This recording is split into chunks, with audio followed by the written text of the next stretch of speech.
boldip.com. Hey everybody, welcome to the Bold Inventor Show. I'm your host, JD Houvener, co-host Matt Kulseth. Matt, good to see you. Yo. Good to see you. All right. Well, we've both been busy doing outside projects. We were just chatting before, so it's a good time to do that. It's not too hot. Yep. Feeling good. There's actually a little sprinkle of rain out there for me today. Best time to grow grass. It's in the fall. In the fall, yep. Well, I'm hoping to plant some trees too. Good. Up here, which is great. So, for those that are new to the show, I'm a patent attorney and own Bold Patents law firm. And Matt here has been with me for several years, better part of a decade, I think we could say. Something like that. Yeah. Yeah, as our go-to trademark attorney and my co-host here. So while we are attorneys, we're not going to be talking anything confidential or legal. We'll just be talking fun legal topics and sharing legal information. If you have any questions and you want to come on, we're here at 12 o'clock. That's Pacific time every Wednesday. So come on, join us live if you missed us. We're here every Wednesday. This show today, we have a cool guest. He's a youth inventor. I think he said he's 12 years old. Is that what he said, Matt? Yep. Yeah. Yep. So Hal Jan is going to be coming on in just a few minutes. We'll answer a couple of our questions and then bring Hal on.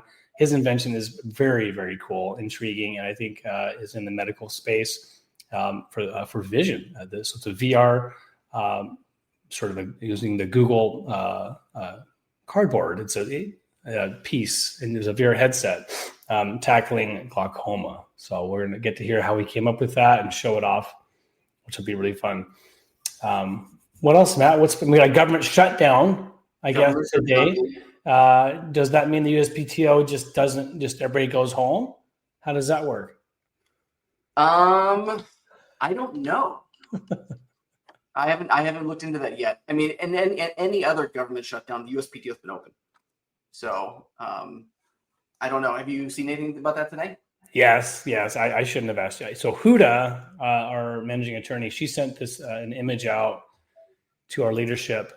The website, the homepage of USPTO says, at the present, the USPTO will remain open and fully operational until further notice, and under operating reserves from the prior year's fees collection. Yeah. So, USPTO makes a lot of money for those listening at home. Does that tell you? Now, it's comforting to know, but wait, that means they're overcharging. Interesting. Some for the coffers. Yeah. What if we never had a shutdown? What's going on? Right. So interesting. Yeah, we just saw that increase a few months back, maybe half a year ago. Yeah, I think at least on the trademark side, it's in January. We saw it. Yep. So yeah, I mean they've increased prices almost 50%. Yep, that's right. Cool. All right, Matt. Well, I've got a couple questions that came in. If you are out there, we have one. I see one live viewer. You're welcome to the show. If you have any questions, this is your time to pop in with Q&A. We'll get to you in our first 5 or 10 minutes and then get to our guest soon after. So throw your question up there. This first one here is, talks about a lot of different intellectual property. And I'll put the question here. I'll pull it up. So what should you do after creating a game? Should you register it or license it or trademark register it? I have zero knowledge in this. How does IP attorney help? This person's based in Scotland, I guess. So we'll have to sort of say, well, if this were in the U.S., we could probably help. Yep. Do you know much about Scotland? And I do not. I do not know much about the intellectual property system of the UK. Right. Yeah. But we've obviously represented lots of game developers over the years at Bold IP, and so I think between the two of us, we could probably manage to answer this question. Yeah. Go ahead. Yeah, no, I mean, from my perspective, I mean, as soon as you kind of have that idea for the game, like that's a great time to have an initial consultation with the attorney. Yep. Any intellectual property attorney is going to be able to look at what you're doing and give you some feedback on patent, trademark, and copyright.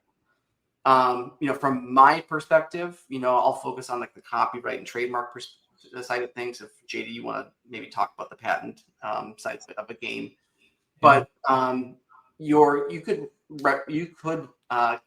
file a copyright to protect the actual game itself and its components and how it works, or not how it works, but the instructions and that kind of thing. You could file it, probably not worth it, to be completely honest. We can file copyrights really whenever we need to and get them fairly easily. So that's not a huge priority from my perspective, but you would definitely want to do a trademark application. Most of these products that are going to be sold online, and that's the case, you're going to be selling on Amazon, and you really want a trademark registration if you're selling on Amazon these days. So talk to a trademark attorney, think about the copyright. Generally no copyright, but do look before you leap on the trademark side of things. And this would fall in class 28. It's the sporting goods category as well as the gaming category. Cool. Nothing unusual here. Just, you should know that there's a lot of applications out there for games. So it's got to be a pretty clever name in order to register. Okay. That's my experience, at least. Got it. All like the 3 and 4 letter words are almost all. Yeah. Anything that you think is like pretty on the nose or like obvious or cute, right? Or, you're not going to be able to register that. It's going to have to be something a little bit more unique. Got it. I think I would just add, if it's just you as an individual doing all the developing of the game, that keeps it a lot easier. I think maybe there's more complicated things if you have a team or you're hiring individuals that are creating and coming up with the gameplay, the rules, different types of design elements. You want to make sure that you as the owner, I assume you're the owner, have contractual agreements in place with each of those individuals, that the intellectual property, the artwork is all going to be owned by you. And on the patent side, not as often does it come up. I think quite rarely would we want to go for any type of design patent, unless you've really come up and spent a lot of effort on one particular element or feature and it's already been selling. Then there are ways you can kind of go back and try to, protect the elements. On utility patent side, gameplay and methods can be patentable, are eligible. Patentability is very challenging in terms of showing that it's really novel. And even beyond that it's not an obvious version. There's so many games you can imagine for centuries, plenty of games, lots of different references, and examiners would have a heyday looking at their online database all over the world of different types of games that have ever been played.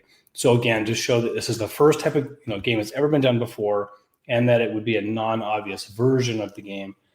It's quite a challenge, but not impossible. So that's all I would say on the patent side.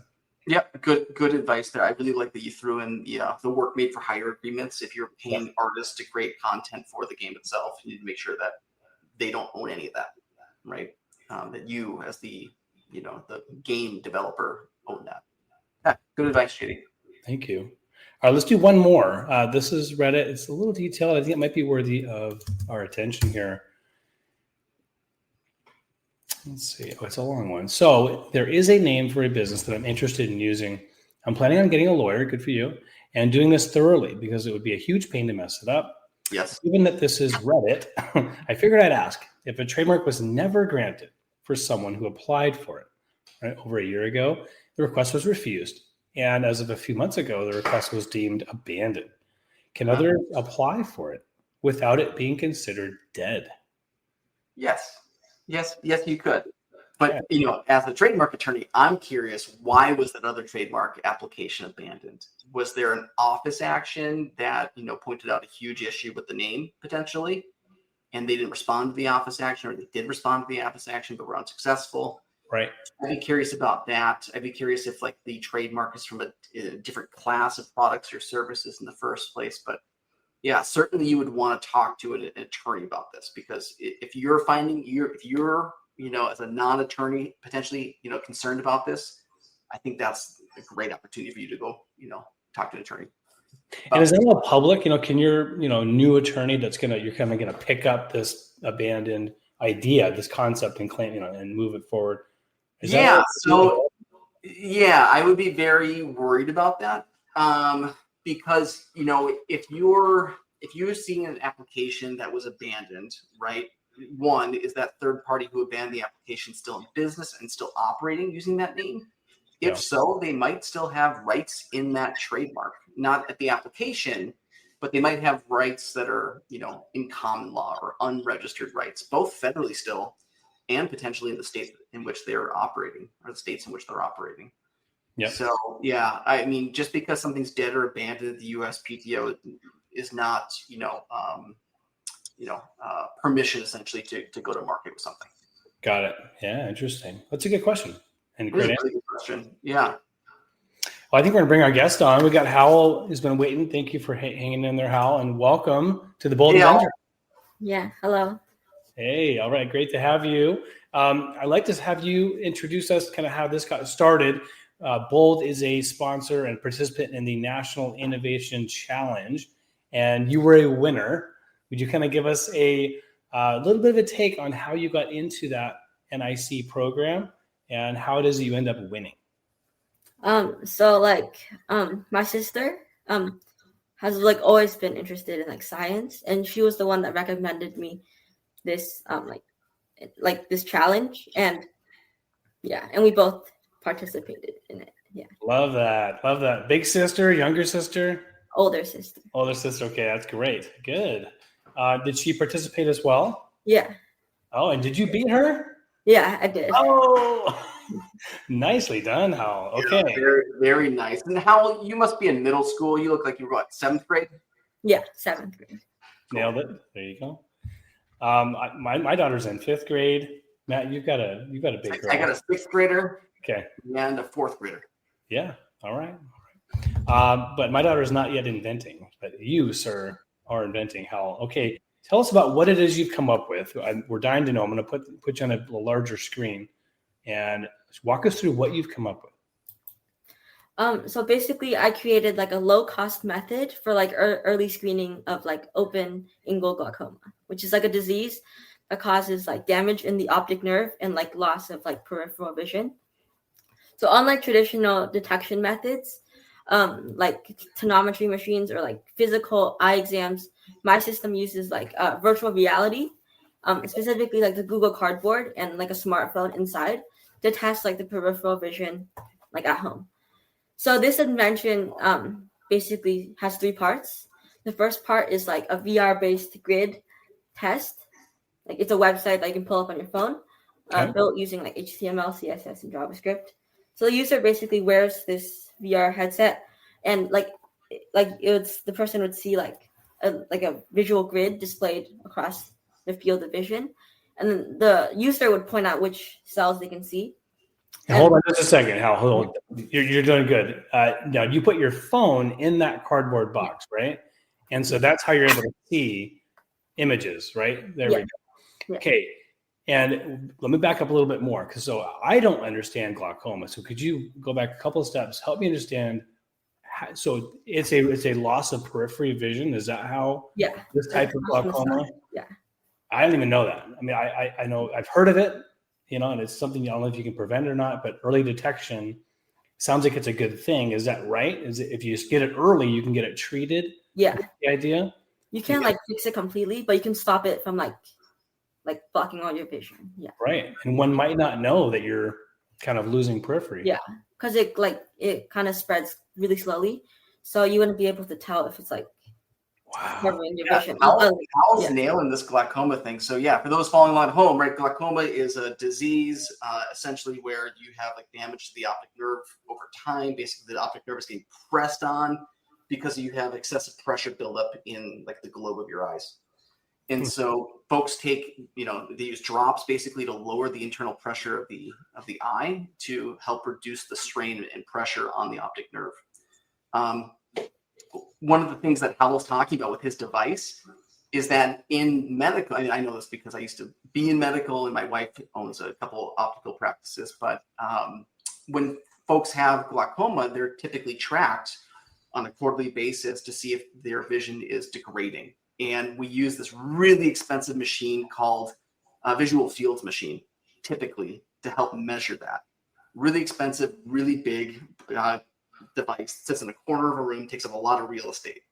What Hal's talking about here is basically a novel implementation of a visual fields machine, which is fantastic. And I'm sure there's more to it than just the visual fields. Oh, yeah. So that helps a lot. Go ahead, Hal. Sorry. Yeah, no, please. That helps me a lot. Thank you, Matt. Yeah. Go ahead. So like the collected data from the website can be processed to generate like a visual field map, as you said. And this map like resembles the same thing, like allowing like a machine learning model to detect like vision loss. So without like a doctor. And Okay, so I put the goggles on. I mean, just step by step, okay? And I'm looking at maybe a vision, a field. How am I? Walk me through the test. Walk me through what happens so next. you would like put it on, and then there'd be a little like text on the screen, and it would say, "Oh, can you see like this square?" And then you'd reply like yes or no, and then you'd collect all that into like a big list. Cool. And you're allowed to look around, or you can't move your head at all. It doesn't matter. Look in the center. Like this Look in the center. Okay. Yeah. No cheating. Okay. Wow. And so you came up with the software as well? Yeah. Goodness. Tell me about that. Are you new to software development? Have you done that before? Like I've always been interested in like coding, so I've had some experience doing something. That's super impressive, Hal. Wow. Okay. I mean, did you just dream this up in the shower? I mean, while you're at school, how did you? Does grandpa have glaucoma? What's the story, right? Yeah. So one of my close relatives actually have glaucoma, and like it wasn't that severe, but like it just inspired me to like help people who have like a similar case, I guess. Yeah. Okay. Now, when you had to present this at the NIC, what kind of, did you get grilled with really tough questions? Was it scary? Tell me about the experience. Yeah, I was definitely like really nervous, but the questions, like, as long as like you knew your project and like it's not that hard. Yeah. Not that hard. Okay. The big question, of course, is does it work? Have you tested it on patients or maybe taken the next step to see if maybe it could be used in the clinic? I haven't done that yet, but I use like data from like online from like those visual fields, and I compared it with my data, and the results were like pretty similar. So pretty similar. Wow. That's super cool, Hal. Like I think that augmented reality and virtual reality, like that technology, it's gonna be in clinics really soon. Like my wife just purchased a couple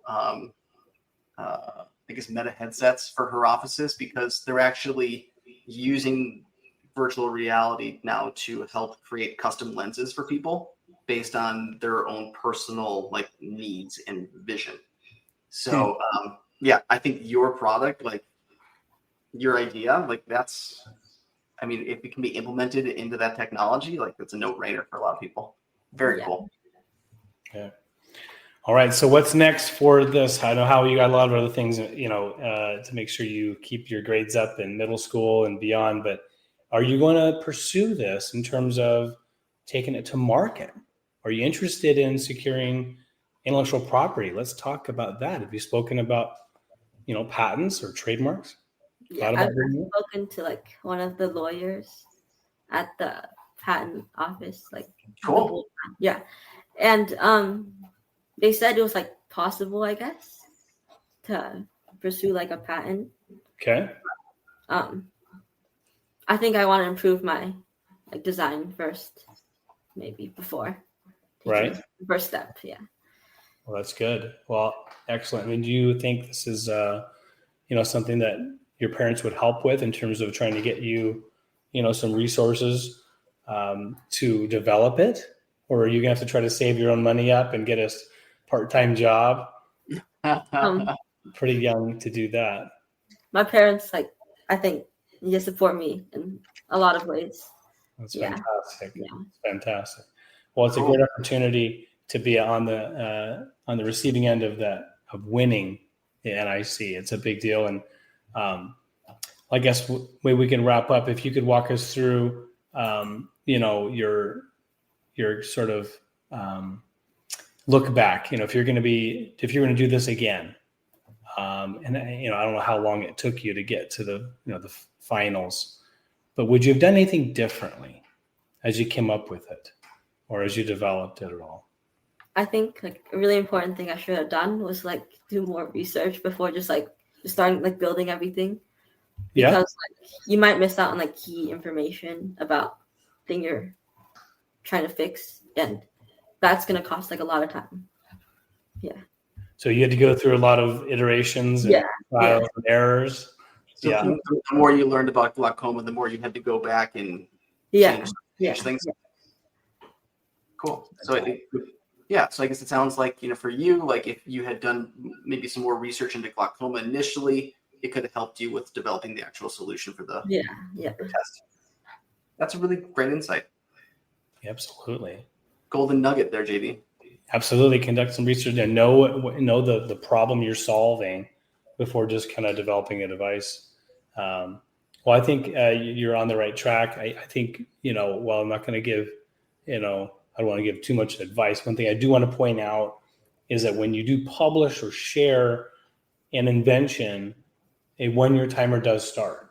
And so that's a very important piece. And for anybody out there listening, is that there's a grace period of just 1 calendar year from if you publish or share or disclose your invention, you must file a patent application. If you don't, it's unfortunately going to get invalidated. Okay, unfortunately, there's a time bar. The reason for that is policy based, and the U.S. government doesn't want you to kind of keep your secrets. And to yourself, we want to all benefit from your knowledge, Hal, and all inventors out there. And so if you want to proceed with, perhaps achieving exclusivity for up to 20 years in the U.S. patent law system, those are the rules. So I wouldn't delay too long. Speak with your parents or anyone else that might be helping you, an adult, to work with either on your own or with counsel. I do recommend working with an attorney to at least get what's called a provisional patent application filed. So you'll be pending and have that chance to develop it a bit more, as you said, work on the design and get it to a point where you're ready to say, hey, this is it. I could take this to, a physician, an optometrist, an ophthalmologist, whatever you might need to see. Sound good? Yeah. Super cool, Hal. And I was just thinking more about this too. Maybe I don't know what your use case for this is, but this would be something for grandma and grandpa to use at home, to check in instead of maybe going to the clinic every 3 months. They could do this at home. I really like that a lot. Congratulations on your success. It's a really cool idea. And I think it bodes well for the rest of your middle school career. Yeah. Absolutely. Hal, thanks again for joining us. Have a great day. Thank you. Bye. Bye-bye. What a cool kid. Awesome to have him. So cool. Big opportunity. No big deal. Just talking to two, old attorneys, 12 years old. No big deal. Yeah, he seemed pretty confident, and he's really gone through that process. Pretty neat. Yeah, Julie Shively and the others over at the NIC have been just very gracious to have us be a part of that. They've been doing it now for a number of years, and I think they're getting, it's a worldwide innovation challenge. So next year will kick off, I think, in the spring, and they'll go all the way through September. And that's when they have their finale. Cool. Well, Matt, that's all we had for the show. Unless we had anything else you wanted to hit on and talk about. Back to work. All right, sir. Well, thanks again. And for Matt, myself, and those here at Bold, wishing you a great day. Go big, go bold.